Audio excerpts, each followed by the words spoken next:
Alright, welcome. This will be a video on how to do all of these harness mods for your 6-in-1 switcher projects. Alright, the first thing I want to do is give you a basic diode school 101. Now, I got a whole cornucopia here of diodes, or plethora if you will, shit ton, however you want to say it. First thing I want to do is give you a basic idea of how a diode is supposed to work. What a diode is it allows current, voltage, signals, what have you, to go through one way, but not the other way. So hence the reason you need these. What will happen is when you have all of these harnesses plugged into all your boards at one time, what's going to happen is if, let's say there's 5 boards hooked up, well, if you're only using the first board, even though the first board is the only one that's powered, you've got the ground signals coming from your other boards through these connections that are giving false signals to your buttons, making the board think the buttons are pressed all the time. So what you have to do is install these diodes on every single one of these wires, except the ground wires, which I'll get to later. Those can actually be cut out of this thing. You don't. Every one of these harnesses has a ground wire. I don't know. I'm kind of zoomed out here, but they're like this harness here. There's 2 wires going in post 1 for the connector. You don't need those. I actually just generally cut those off of there, and you don't need them for anything, because the grounds that hook up to your buttons come from the Jamma connector. So you don't need these. So that's that many less diodes you're going to have to use. We'll get to that later in detail. But what these diodes are is they will block the signals that are coming from the rest of these harnesses on the boards that aren't being powered. So on your standard diode, you have a cathode side and an anode side. The cathode side is the side with the line on it. So let me get these out of here.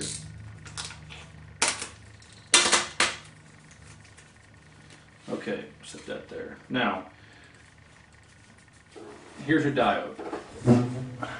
You've got a side with the line, and the other side has no line. You're going to install these diodes with every single one of them with this line side, otherwise known as the cathode side, going towards your button. Let me raise this up here a little bit. There we go, that's better. Alright, so every single one of these harness wires is going to have a diode on it that's going to be facing with the line side or cathode side up towards the button. So let's go over what do we got here on the table. We have a soldering iron, a switchable 20 watt, 40 watt soldering iron. I tend to leave it on 40 watts just for, I prefer 40 watts. We have some flux to help tin our wires. We have some wire strippers, a pair of diagonal cutters, some solder.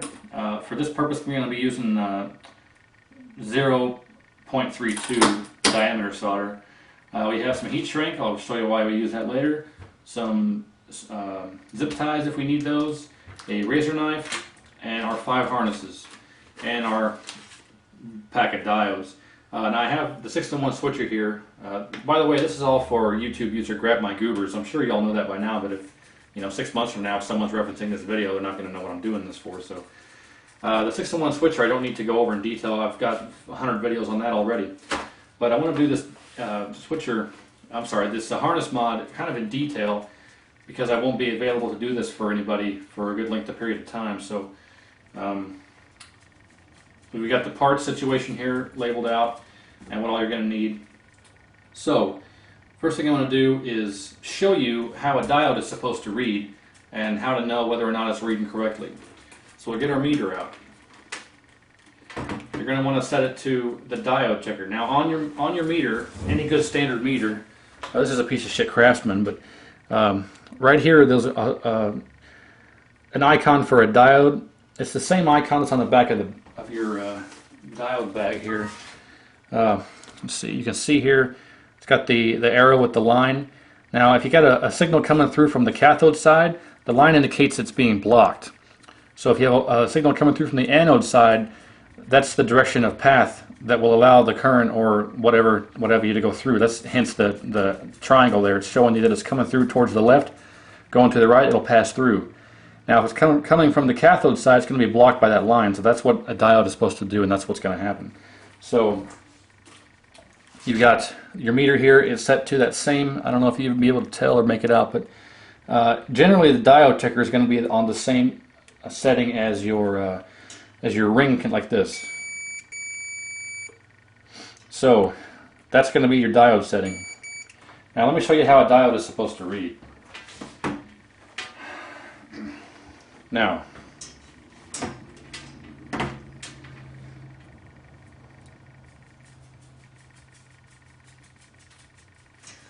check this out. We got our meter here. We have our positive terminal on the anode side of the diode and our negative terminal on the cathode side of the diode. It's going to read, it should read roughly 0.585, give or take, but they range from 0.525 to 0.612. So now, to show you how the diode works and to help you verify that it works, you take it and turn it around. You put the cathode side on the positive terminal and the anode on the negative, and you'll see that it doesn't do anything. So that, in theory, is what a diode does. It allows voltage to pass through this way, but not the other way. So that's what it does. So Diode School 101. Now that's complete. We don't need the meter for right now, so away it goes. First thing after that is get your harnesses out. What I prefer to do is if you have a dedicated Mortal Kombat, I would actually suggest using your factory wiring harness, your factory Player 3 wiring harness, because this is the side here that's going to hook up to your control panel. And the other side with the bigger connector is going to be the one that hooks to your PCB. So you're going to want to interface.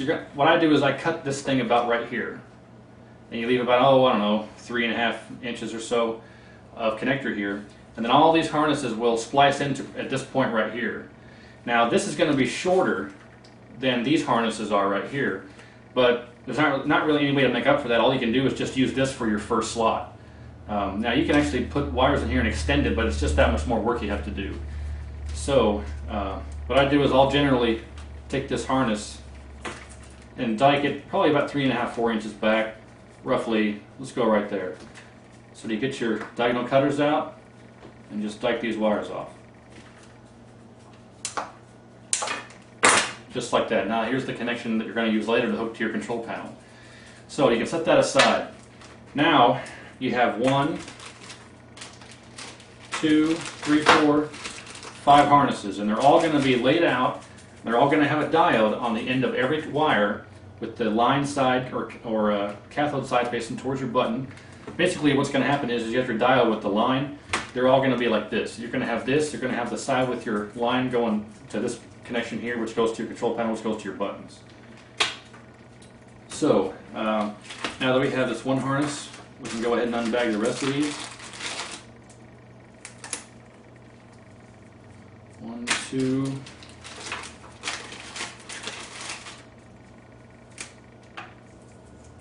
3. These appear to not have a zipper, so we will just tear them open. 4.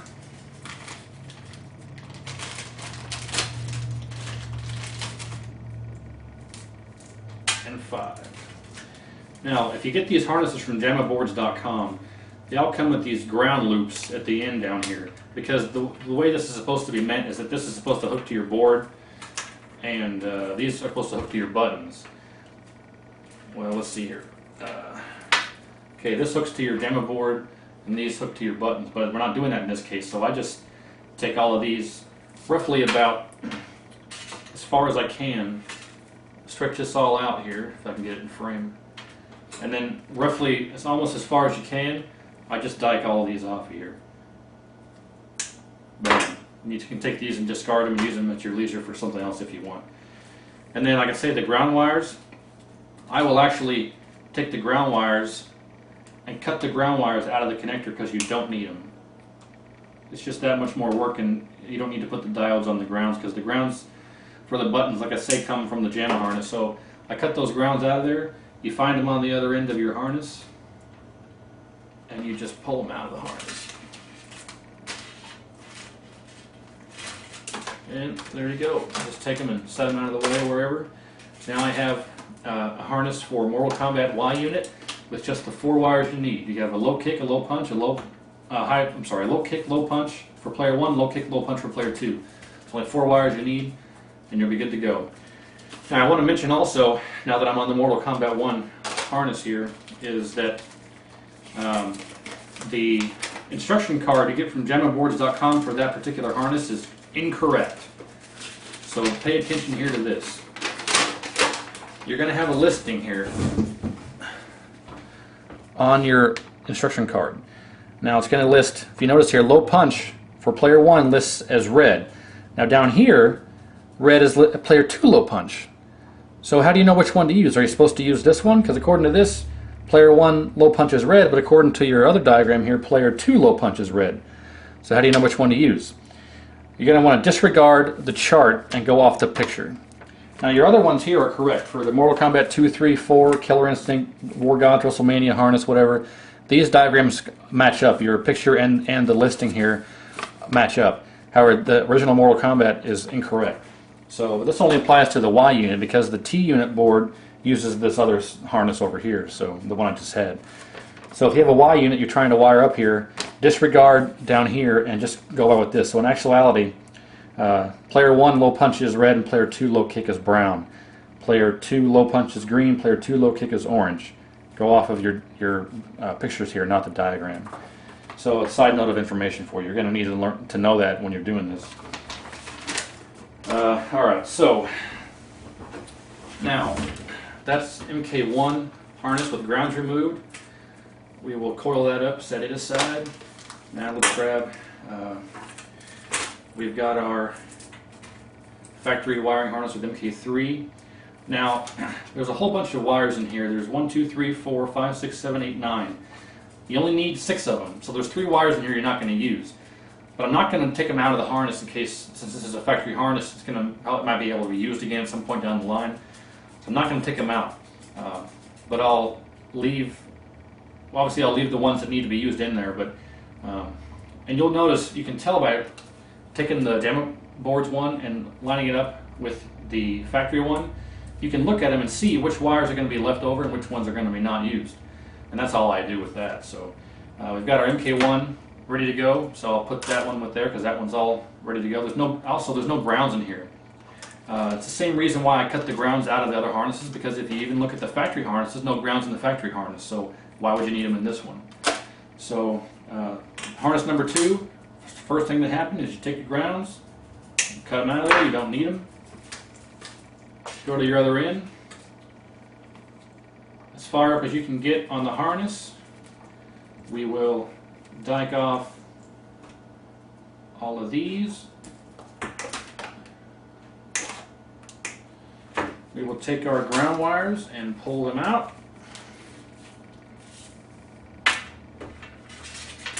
Now what's handy about these, you can use these for your switcher mods. When you do the switcher, these wires will come in handy. You don't have to buy any extra wires. So now I've got 3 harnesses ready. I will do the same for wire harness number 4. Get these grounds out of the way.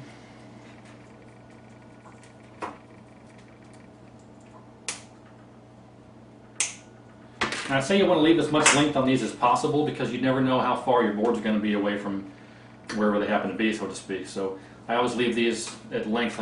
See, I can't get the whole stretch and frame, but it's probably about, I don't know, 3 feet, 3.5 feet long.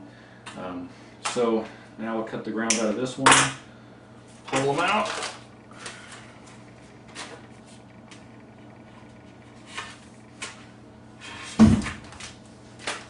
One more harness to go.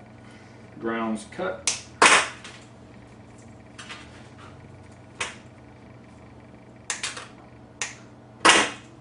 Leads cut.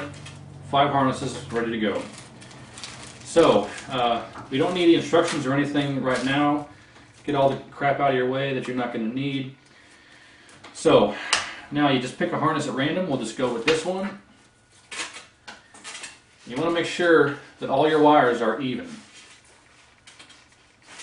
So grab your harness, straighten it out, and make sure all of your wires are flush with each other. You don't want some that are staggered, you want them all straight. So you can see here, maybe not. They're not all straight. So the first thing you want to do is make sure everything is tight all the way up to the end here, and you're going to want to dike them off straight. So there you go. And do the same thing with all the rest of their harnesses also. So next step, get your strippers out, start stripping. You're going to only want to strip about maybe, I don't know, 1/8 of an inch. You really don't need that much. You really only want something like about that much, about 1/8 of an inch or so. Because what you're going to want to do after that is you're going to, after you tin the wire, for those of you who don't know, I'll explain that. After you tin the wire, you're not going to want that much wire exposed, because what will happen is there's not going to be any strain relief. That's where the heat shrink comes in. It'll help with strain relief. But once you tin the wire, there's a good chance it could break off at some point eventually. So that's where the heat shrink comes in, and you don't want that much wire exposed because it's that much more that'll bend and possibly break. So you don't want too much, about 1/8 of an inch or so of all you strip off. Okay, so we got all 6 wires stripped. And you get your flux out. Now what this flux does, whenever you're doing some solder work, what the flux will do is it'll allow the solder to flow through the wire and help the solder stick to the wire. If you try and tin your wires without any flux, you're about 50-50 on whether you're going to end up with a cold solder joint or not.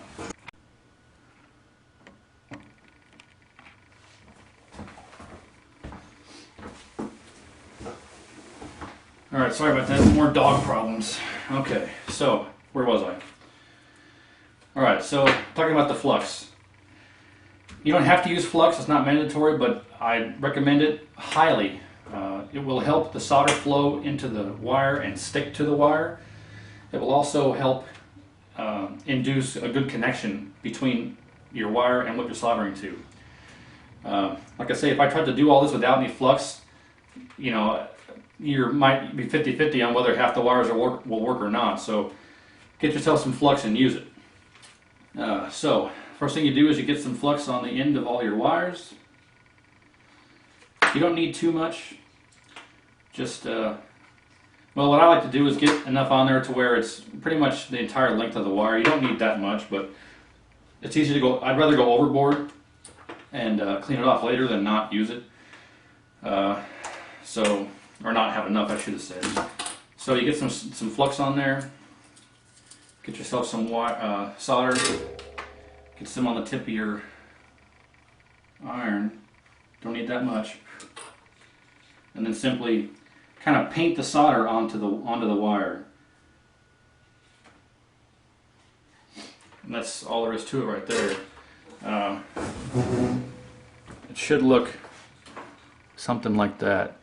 See, it took what, 2 seconds for me to apply that solder to this wire. If there was no flux on there, I'd have been painting it for who knows how long and trying to get it to stick on there. The flux is I don't want to say a miracle item, but you got to have it with any type of soldering job, or you're lucky to have a good connection. So, and I mean, that's right there is what you want it to look like. I got a little bit too much solder on there, but the flux will actually help strengthen the connection when it's doing this. But of course, once I get it all wired up and taped up, it's not going to do that. But just you know, for your edification, whenever you're doing solder work, you don't want the shit to move very much, and the flux will help it keep it from doing that. So, one wire down. I'm going to complete this harness and then cut, because there's no reason for you to sit here and watch me do all 5 harnesses. So once I get all 5 harnesses tinned, I'm going to start attaching the diodes, and I'll come back at that point. So let me go ahead and I'll finish this harness up. Okay, flux is good. Solder's good. Paint it on.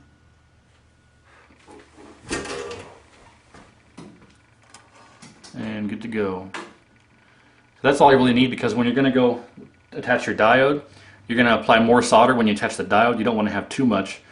And you'll see how it looks and what needs to happen when I get the diodes put on there. So I'll finish the rest of these up, and then when I cut back, I'll have all the rest of the harnesses done. I'll get ready to attach the diodes.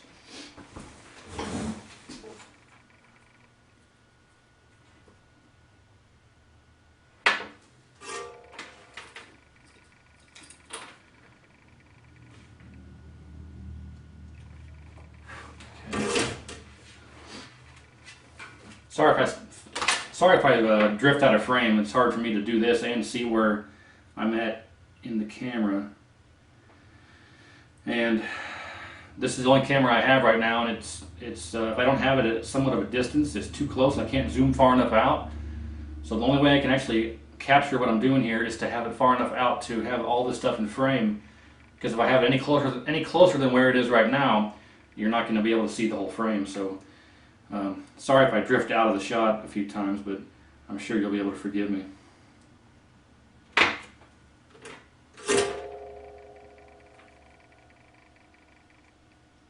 Okay.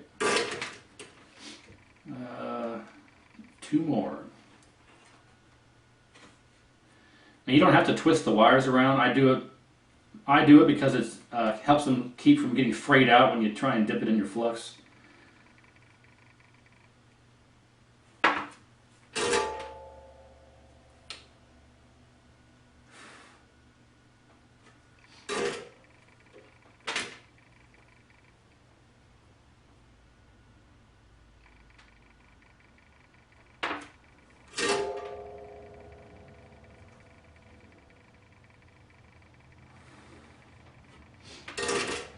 Okay, one harness down. I'm going to cut away. I'll have all the rest of them done, and then I'll start putting the diodes on, and you can see how that looks. So, one moment. Alright, I got all the wires tinned for all the harnesses, but there's something I want to show or talk about before I really go any further. We have the factory MK3, I'm sorry, I keep saying that, the factory Player 3 harness, and you have one of the new ones from JammaBoards.com. Now, I mentioned before that there's some wires in here you don't need, but I was going to go ahead and leave them in the connector, and that's what I'm going to do. But in order to isolate which ones you don't need, so you don't put diodes on them, I went ahead and isolated them from the rest of the connector. Now, the reason I did that, like I say, because I don't want to I'm going to waste 3 diodes, because these 3 wires aren't going to be used, so there's no reason to put any diodes on them, so I isolated them from the rest of the wires. Now, the way you can do that easily is you take your JammaBoards harness and place it right over with your factory one. And you can look on there and contrast and compare, oh, there we go, contrast and compare which wires are in which positions. So in this case, by lining everything up, the very first wire in the first slot has no corresponding connection for the JammaBoards one. I can't say that either. So you can look up there and see that this wire, the blue wire with the purple stripe, is not going to be needed. Blue wire with purple stripe, not going to be needed. The next 3 wires, blue, green, and yellow, correspond to blue, light blue, solid light blue, blue with green stripe, and blue with yellow stripe. Hence, blue, green, yellow. So that's those 3. Now the next spot you'll see in between the 2 sets of 3, if I can keep it in the frame, is empty. Well, there happens to be a wire on the Player 3 connection, but there's not on the JammaBoards one. In this case, it's the blue with the orange line, so you don't need that one either. So the next 3 are red, brown, and orange. And once again, corresponding, you have blue with red stripe, blue with brown stripe. It looks more black, but for art purposes, it's blue with brown. And then blue, oh there it is, I'm sorry, I had it backwards. Blue with brown and blue with black stripe. So these 3 here correspond, to these 3, red, brown, and orange. That leaves you with, on the end, a blue with a white stripe. Don't need that one either.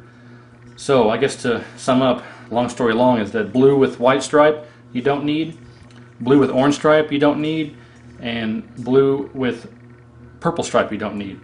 Those 3 wires you can just isolate out of your Player 3 harness because they're not going to be used. That's all I wanted to kind of point out.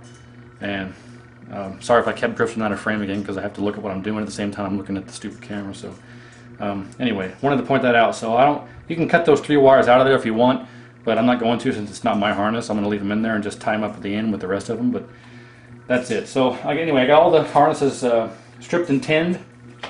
So next step is to apply the diodes. So you're going to want to get all your diodes and prep the diodes first, is what I prefer to do.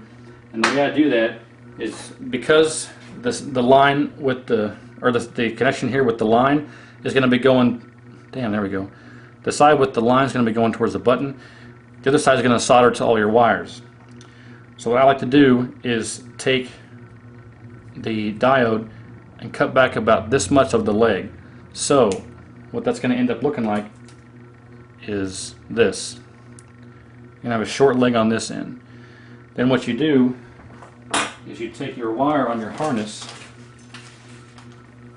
damn it, alright, and you're going to solder it to that leg, and it should look something like that, because you don't want a whole lot of, oh damn it, there we go, sorry about that guys, but look, you're going to want it to be roughly like that, if you can see.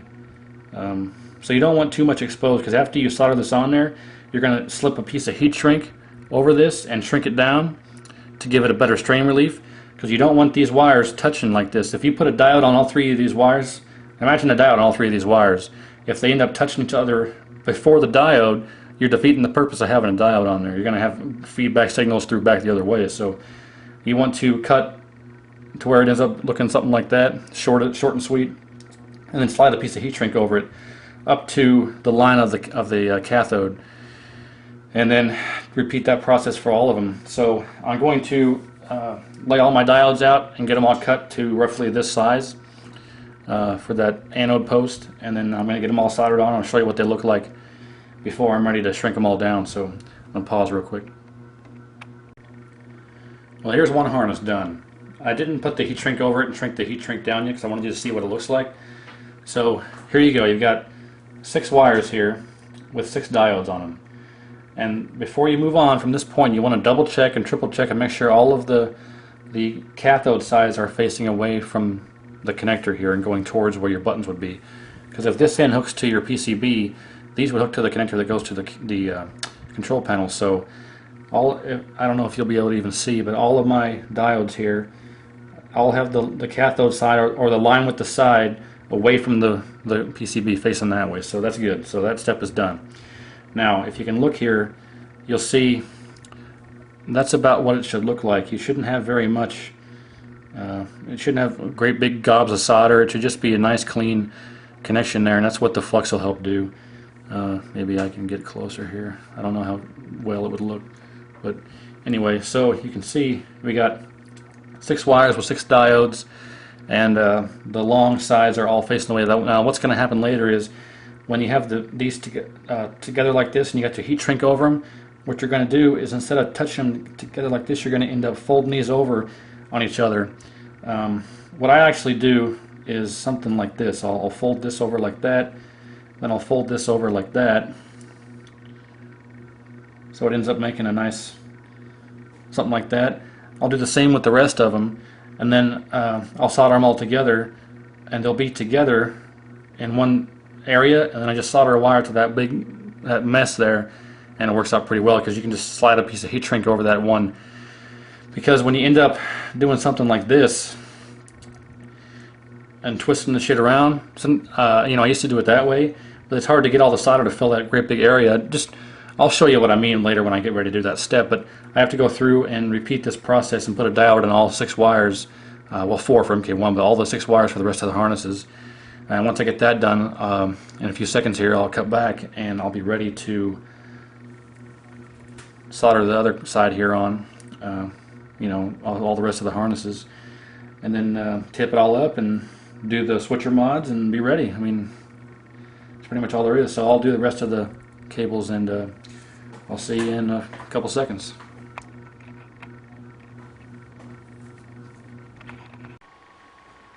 I get all the heat shrink done and all the diodes installed, not necessarily in that order, on all 5 harnesses. Basically, here's what the ends look like. Here's these 3 wires you don't need, so we'll get those out of the way, but here's how it all turns out. You got 6 wires here. They've all got a diode and they've all got a heat shrink over it. And what I do is, the heat shrink doesn't need to be that big, it just needs to be long enough to cover up the diode all the way up to the line. I don't know if you can even still see, but I don't cover up the side with the line. That way you can tell that it's in there correctly. And if you look carefully, maybe you can see that all 6 of these have the line away. So these are all correct. And like, I can't stress enough, You don't want to get all this done and together and wired up and wrapped up and complete and have one of them being backwards, because you're going to be screwed. So all these are correct, and you can see they all have the heat shrink on there. They're all facing the right way. And what I do to shrink these down is, I don't know if you can see, I got just a regular old cheap Bic lighter here. And when you shrink these down, you want to use the blue part of the flame. You want to put your heat shrink down real close to where it's in the blue part of the flame. That way you don't burn the wire or the diode or the heat shrink. You just use the heat from the blue part of the flame and shrink them down real nice. So all the harnesses are done with the diodes and the heat shrink. I'll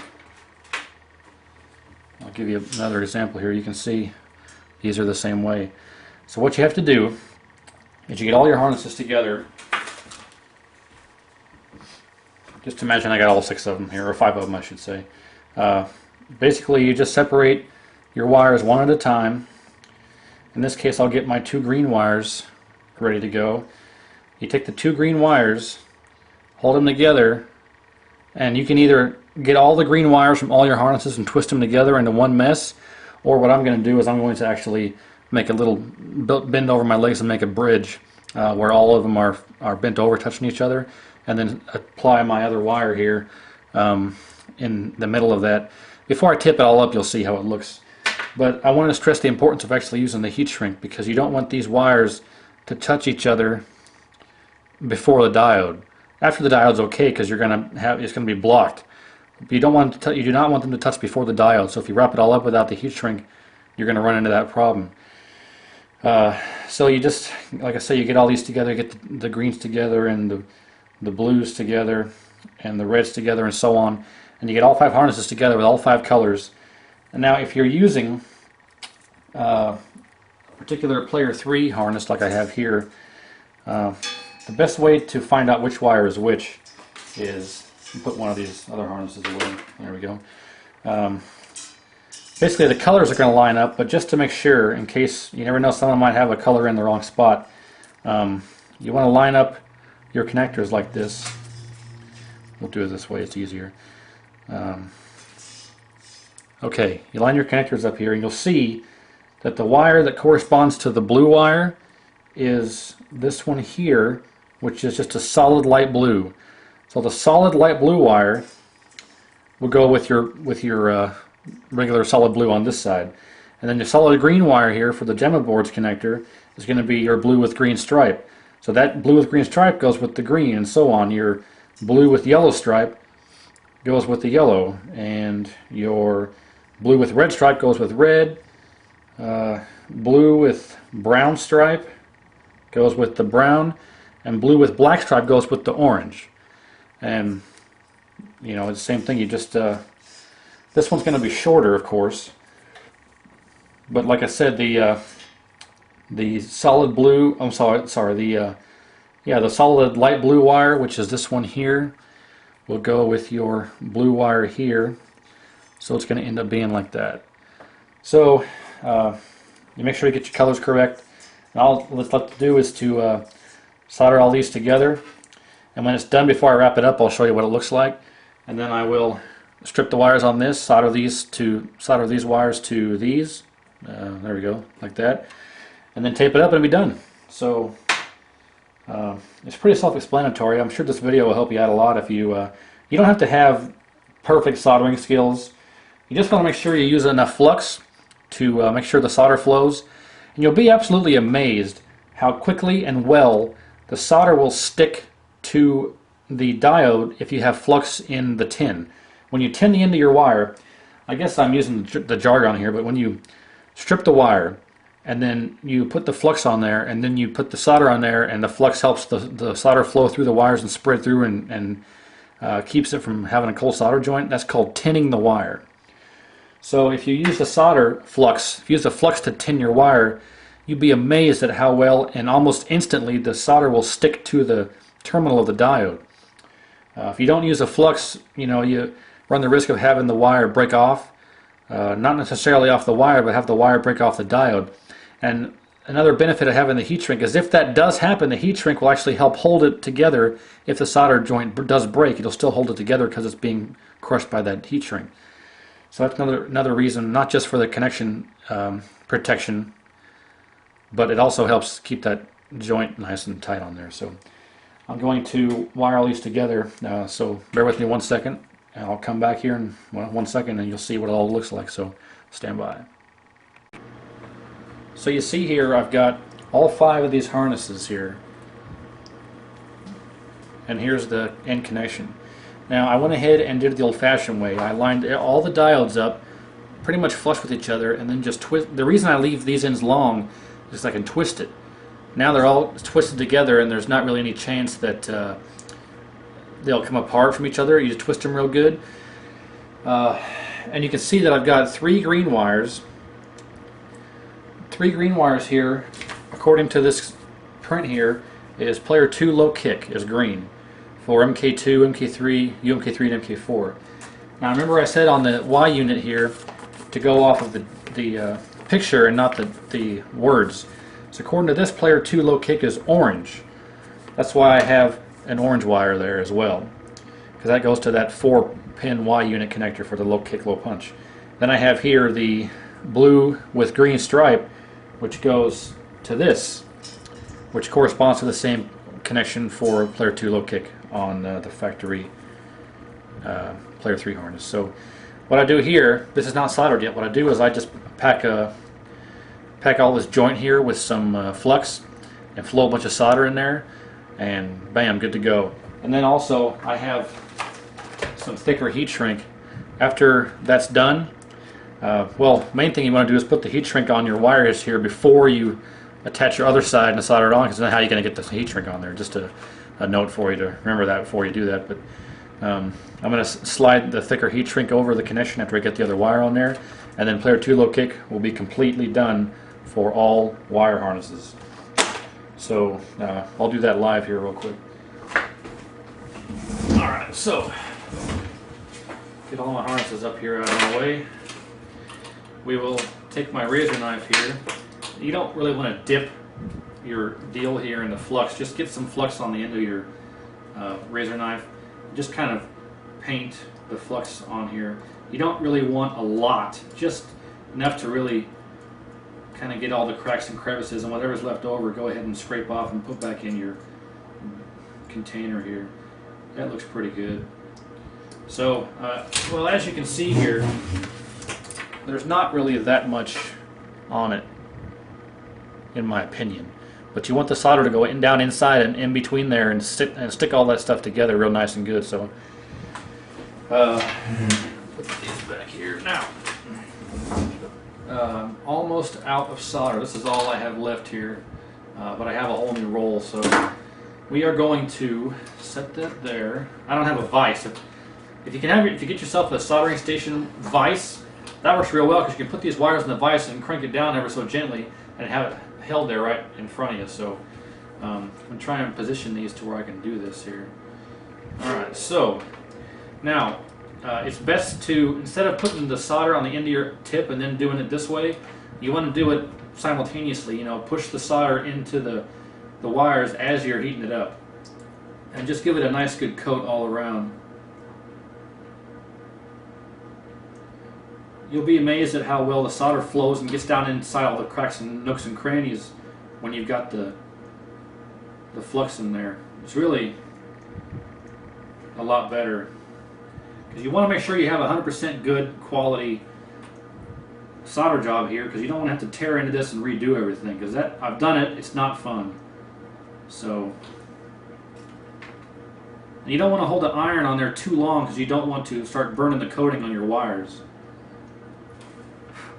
And that looks pretty good right there, so let me show you what it looks like.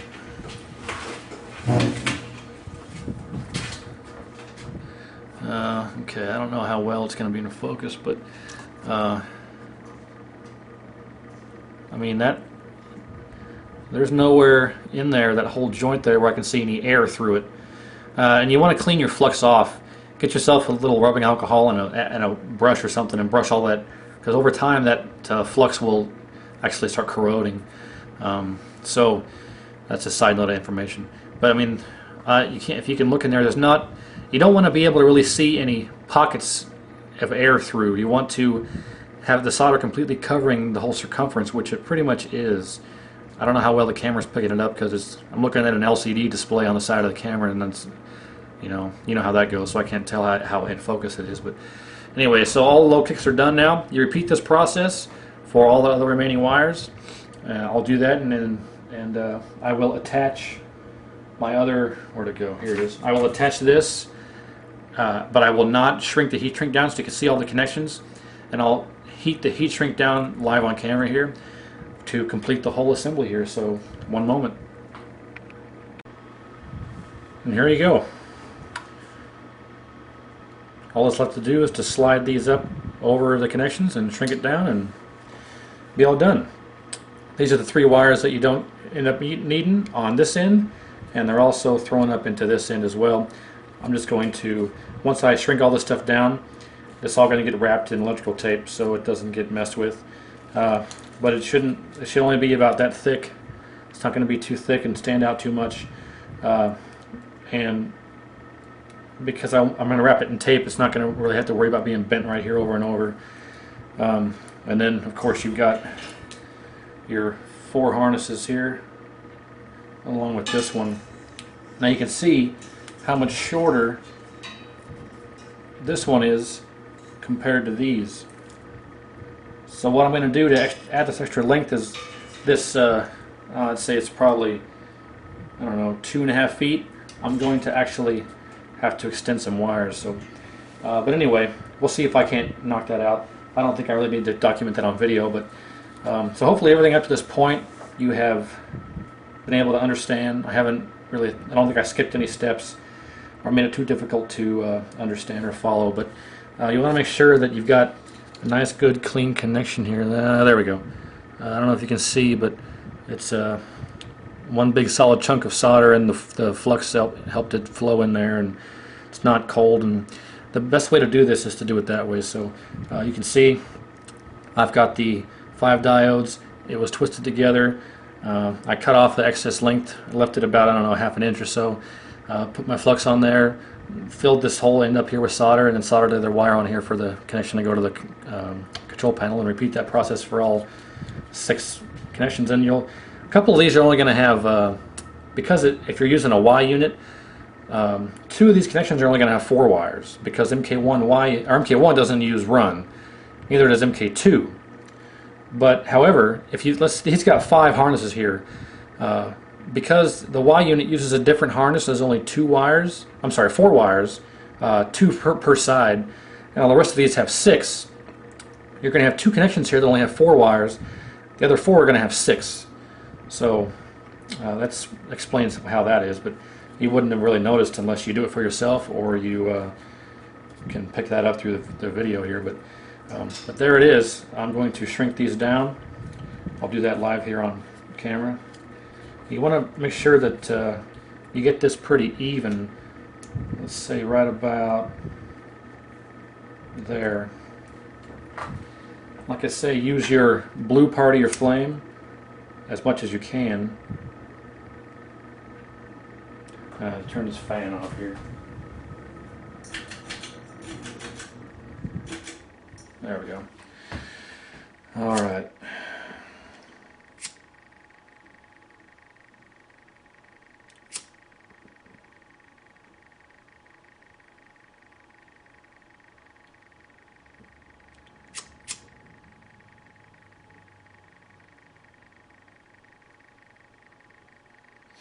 Yeah, and you'll notice that if using that blue part of the flame when you're doing this, after you're done, you'll notice that there's nothing burnt or singed. That's the advantage of using that blue part of that flame. So, and there it is, all shrunk down, not too big, not too thick. And then once you get all the rest of them done, you should be able to wrap this up nice and tight with some electrical tape, and you'll be good to go. And that's pretty much chronicles the whole thing. I'm not going to show it in action on this video. I'm going to, because this is not for me, it's for somebody else. There is going to be a video showing it in action, but it's not going to be part of this video or this series. But I am going to show you how to test it to make sure all your connections are good. So I'm going to shrink the rest of these down, and I'll get set up to show you how to test it with a meter. if you don't have a machine at the moment to test it with, you can test it with a meter, and I can show you how, because you've got all these diodes there. So hang on a second. I'll have all this re-shrunk down and taped up, then I'll show you how to check it. Well, I should say before I do that you want to check it really before you tape it up, but I'm 100% sure I got everything good. If you're not sure, I would actually check it with the meter before you shrink it down and before you wrap it all up, but I'm 100% sure it's good. So I will show you how to check it here in one moment. Now the way you test this out is you got your connection here. I don't know if you can see it. Yeah, you can see it. This is the connection that hooks to your control panel. Now you start from the end, and in this case it's the blue wire with the black stripe. And the blue wire with the black stripe corresponds to the orange wire of the MK2 UMK3 connector, which happens to be, the orange wire is player 1 low punch. So what you're going to do is set your meter to read the diode, and if you recall at the beginning of the video, if the diode is correct, it's going to read 0.545 to 0.612.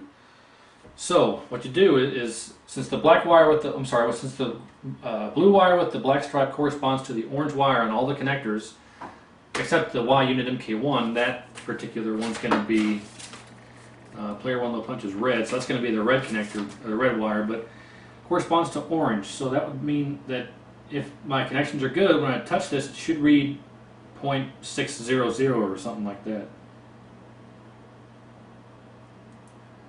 0.609. Can you pick that up? You can probably pick that up.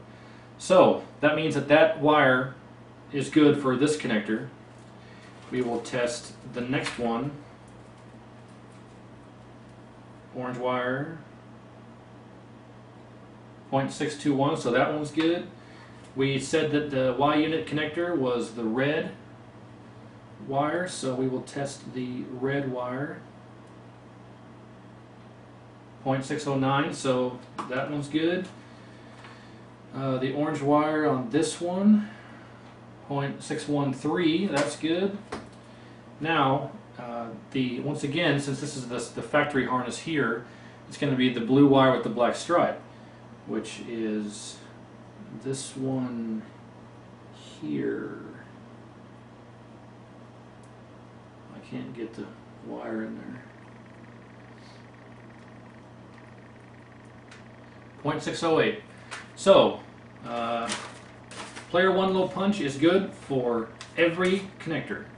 And you repeat that process for all of the connections. In this case, like if I go to the next one, it's going to be the blue with the brown stripe, which will correspond to, blue with brown stripe corresponds to, where is it at? Brown wire. So, now I go to all the brown wires. We'll start with the factory one. Blue with brown stripe is this one here. Can't get the damn wire in there.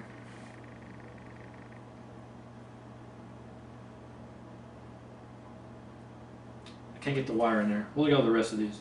Brown. Corresponded to the brown wire. That would be here. Oh, well, hell. My lead fell apart. There we go. Now let's try it. Had me worried for a minute. There we go, 0.612. Let's go back to this one. Blue with brown. 0.626. Brown wire. 0.620. Brown wire. 0.612. You can see they're all a little different. That's why. It's a range of anywhere between 0.612 and 620 and 545. So, and the brown wire is player 1 low kick. I'm sorry, no. Brown wire is, yeah, player 1 low kick, which happens to be the same as on the MK. Player 1 low kick is brown, so it should be brown on this one also. Brown wire is this one. 0.620, and there you go. So I'm not going to do the rest of them, but you get the idea. So they're all good. That's how you test it. And this is how you do it. no problems, I should have said. That's what I meant to say. And no problems, no issues. Everything's done. In order to clean this up, I'm going to wrap all this with electrical tape, and then I put some zip ties here to keep it good. And then you can, because I took wires out of all these harnesses, all the grounds, the current,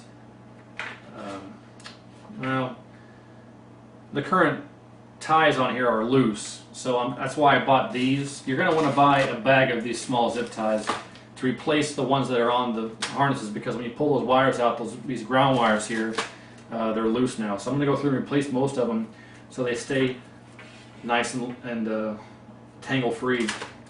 And that'll be it. So that's how you do your Jamma Plus wiring.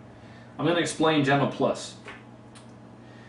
I keep trying to end the video on a note, but I keep coming up with more stuff to say. Jamma Plus is what is referred to as anything above the wiring that's in the Jamma harness. The Jamma harness has 3 wires for 3 buttons. In the case of Mortal Kombat here, like these, it's going to be a wire for high punch, high kick, and block.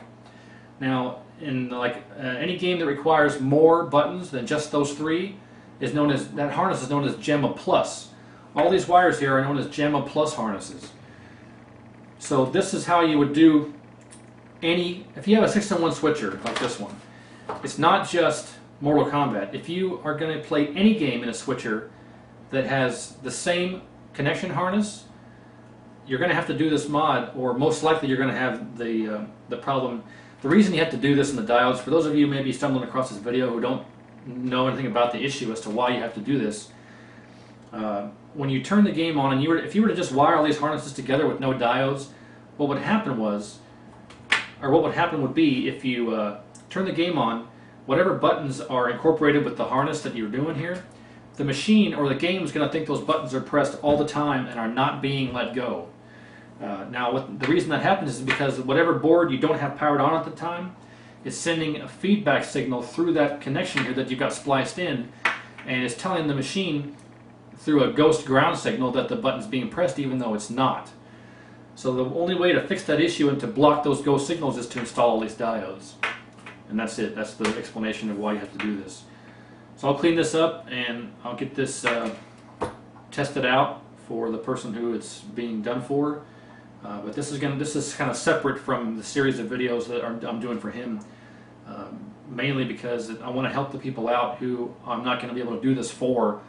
I can't even tell you, this is probably the 15th one of these I've done. And every time I do it, I kind of change the way I do it, but this is probably the 15th time I've done this for somebody. And it's not that I don't want to do it or don't like to do it, it's just that I'm not going to be available to do it, and it'd be nice to have somebody be able to do it themselves, kind of pass the knowledge on. So I'm going to get all this cleaned up and get it tested out for him, and the next video will be for him. This is for everybody. So stay tuned for that. If not, thanks for watching, and hopefully you learned something. So we'll see you next time.